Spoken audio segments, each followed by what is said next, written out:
The Diary of Thoughts, Part 6, Politics and War. Written by c.Pacheco. I never like to talk about politics very much as they are at the origin of many problems that our society is facing every day. At a certain period of my life I believed in some ideals that were never put into practice as they couldn't be adapted to the reality of the moment, to the reality of the society in general. You can say that my actual politics is to analyze in my best capacity the pros and contras of political regimes, trying to stay in a logical position in the first place. You can define it as an independent position based on logic and neutrality, assuming that there is no perfect political regime in the whole world. I was in the army in Portugal during the period of the so-called fascist period of the country's history. With the change of regime that occurred in 1974, there were drastic social, economical and of course political contexts in the Portuguese society. I participated in some of those new political events that caused me to lose the friendship of people who I loved and even created conflicts within my family. It's a very high price to pay for politics when we lose friends and even members of our family in the name of that word. Politics and religion are the far most dangerous practices in society that men created in this world of ours. About religion, we'll talk later on. Today, at almost 60 years old, I verify that people are getting more and more far away from politics than ever before. People are more concerned to discuss football than about politics. People talk about politics when politicians adopt laws that can cause them difficulties in their daily lives. The day after, they go back in front of TV to watch the match. This attitude can be the object of a particular recrimination, but in fact, it manifests the general discontentment of the society towards the official institutions that are reigning. As society evolves, I have to admit that it will be more and harder to find global solutions, and I don't believe that they can be brought by adopting extreme measures. The solutions had to be present but brought by our intelligence. Additionally, it's also sorrowful to assist to a significant degradation of values that used to prevail not so long ago in history. Nowadays, we can watch a declared abuse of power from the official democratic institutions that are claiming taking care of our interests. The democratic institution can act as a dictatorship in a specific way.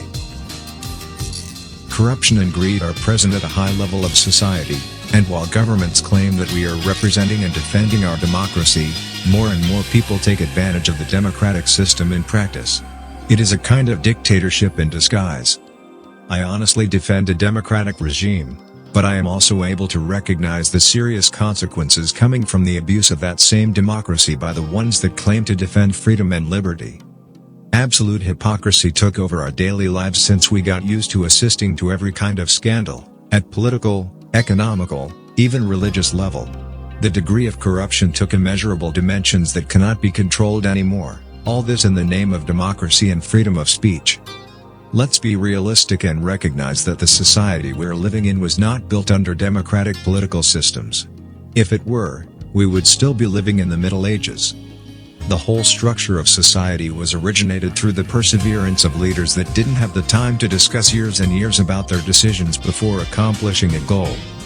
At this point, it is imperative to know that I don't make the policy of dictatorship, but I understand at what point it was necessary for certain moments in the history of society's development. Dictatorship doesn't necessarily imply tyranny or prosecution, but also the discipline and the methods that everyone is obliged to follow to achieve an objective. When people are talking about the word genocide, they also forget that it is even practiced nowadays, like recently in Kosovo, almost in the middle of Europe. Meanwhile, all the developed countries were assisting to this massive massacre and discussing a possible intervention and mostly concerned about their political conveniences and advantages before doing so. Iraq tested bacteriological weapons on the Pakistanis, creating genocide for political, religious and economical purposes. In Middle Africa, some governments that are represented at the United Nations commit genocide within their countries as a process to maintain power and protect their dictatorship.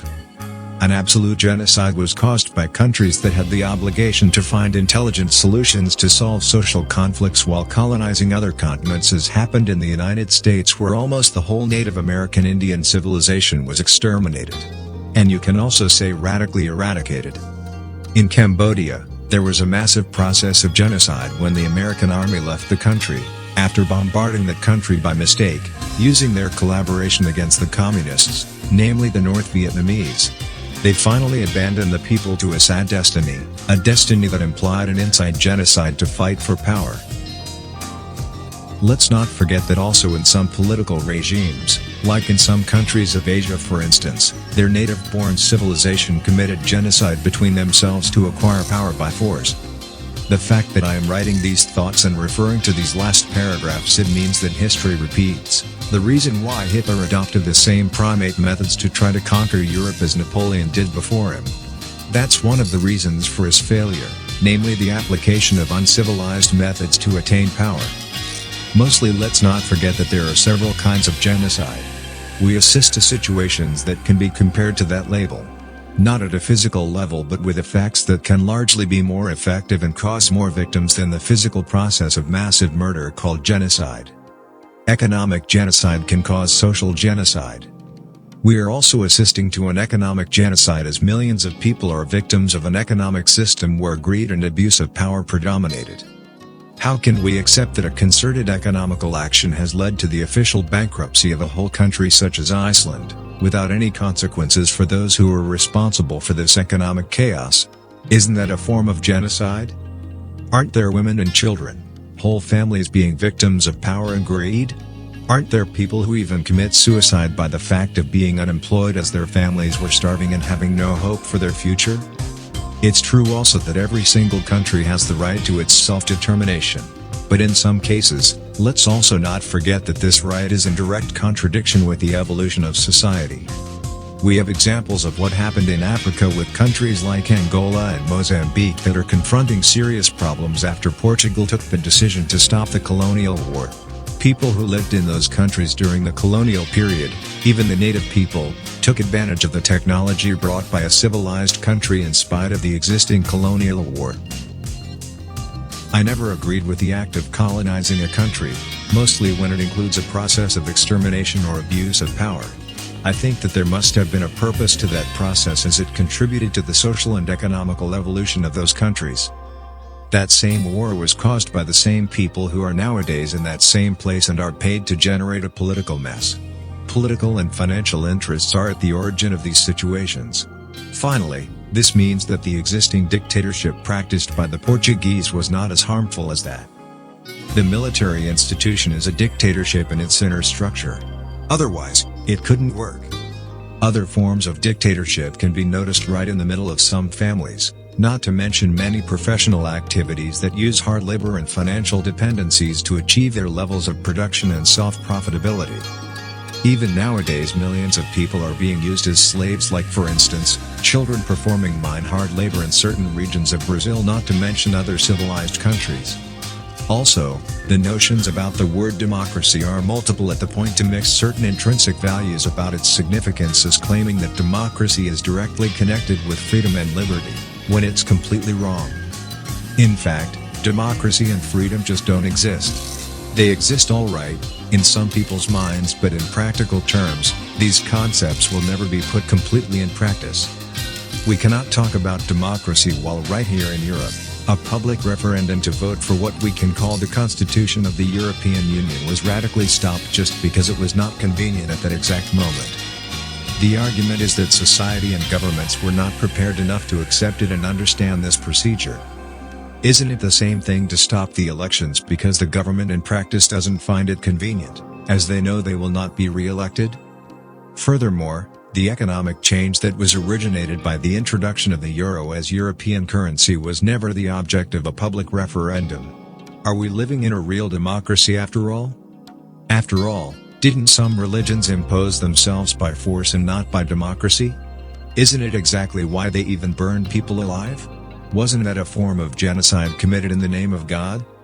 We can be convinced that we have freedom of speech, but it's not true because that freedom is controlled by the existing power, in spite that this last one is necessary to consolidate political and social systems. We can call this the difference between values and principles and the way to practice them. In some democratic countries, they prosecute us if we express our political ideas.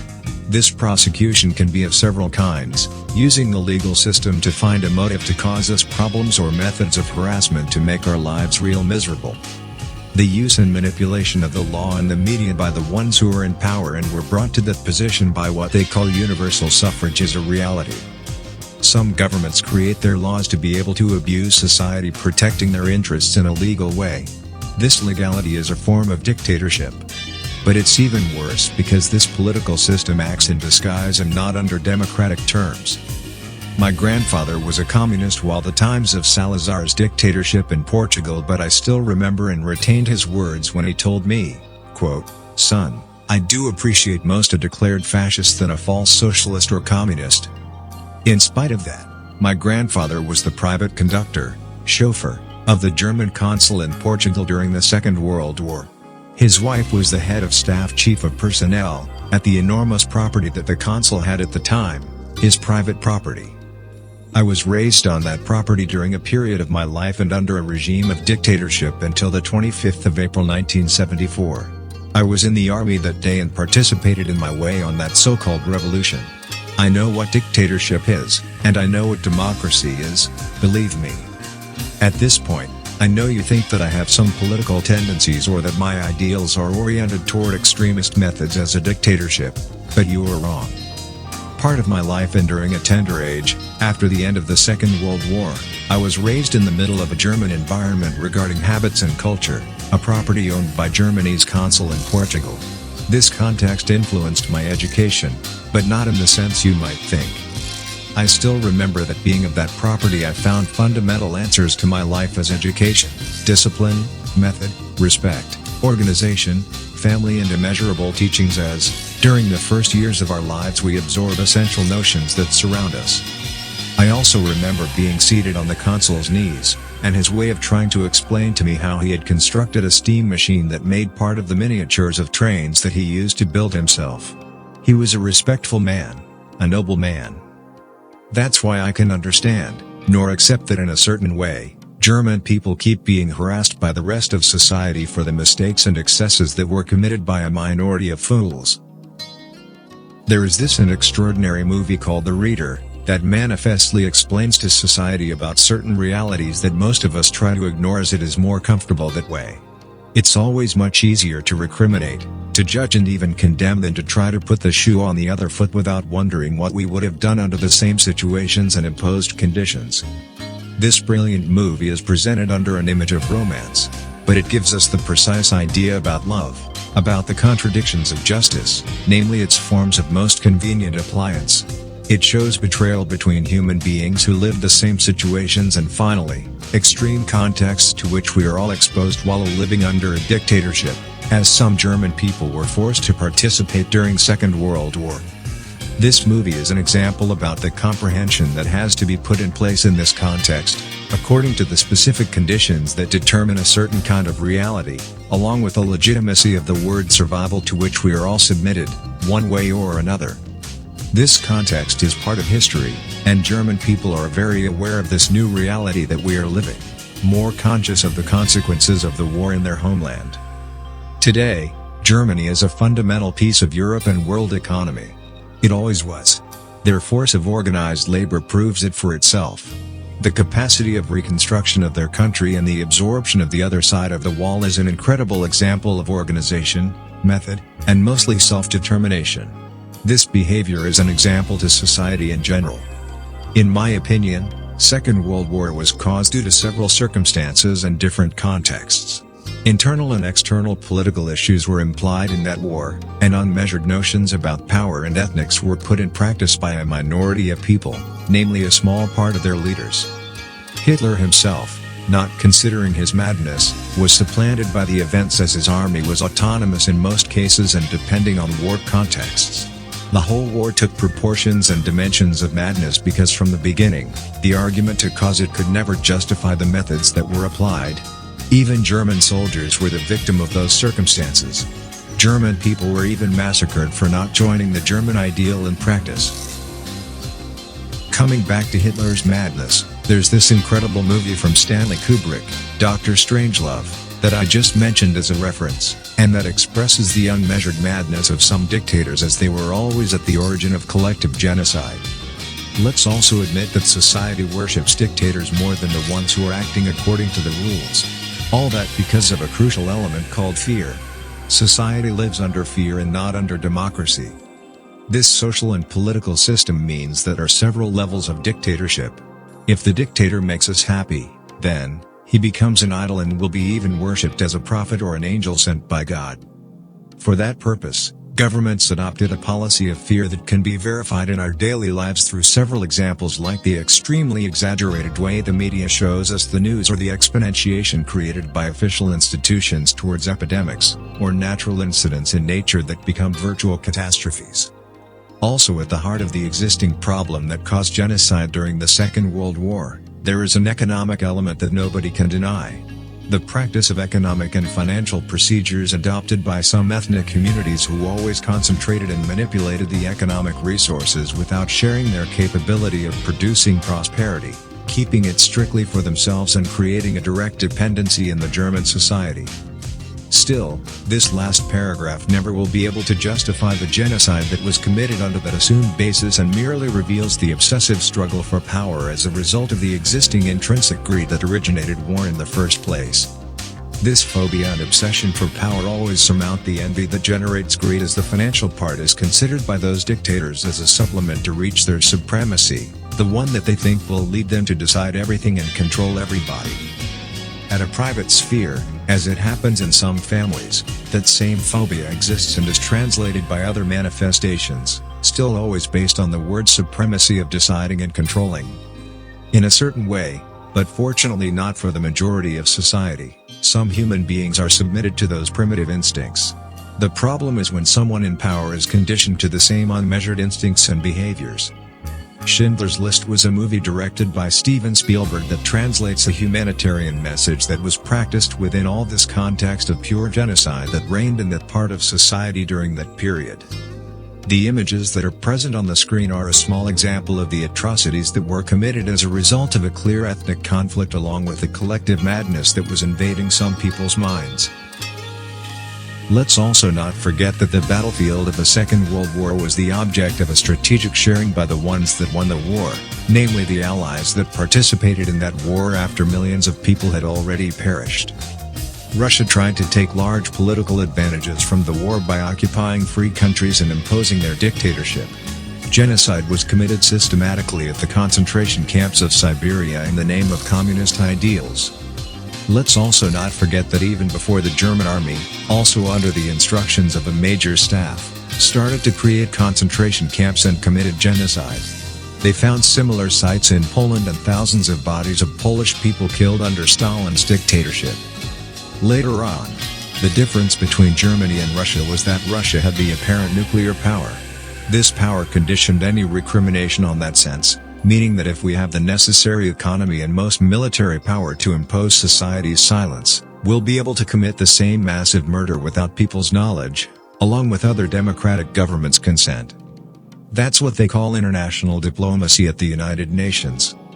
The participation of the United States in the Second World War involved agreements between Presidents Roosevelt and Churchill. At the limit, history proves that the Allies were present because Hitler declared war on them, causing an economical prejudice of enormous scale by bombarding the American cargo ships. The trade between USA and Europe was menaced. Behind the fundamental values that are supposed to be defended, like freedom, independence and democracy and so on, there is always the interest as an essential element to take action. I learned to analyze the incoherence of each different regime as they are, both of them not perfect, which means that they are not as different as that, and because I was involved in participating in each one of them. But with each one, I also learned lots of good things. Let's say that the problem about these two concepts and practices in society can be found on the extreme measures that both of them adopted to maintain different ways to keep power in their hands. In this case, when both, democracy or dictatorship, reach their extremes, they become identical. There is a certain impossibility to exercise democracy creating ignorance. Ignorance is a sickness intentionally created by dictatorship. Even to democracy, It's not very convenient that most of the society become intellectually developed or too educated. So, why not use our intelligence to find a middle solution that will originate a balance in society in general? If our degree of evolution is so far advanced in every single field, why not forget about the past and build the future together?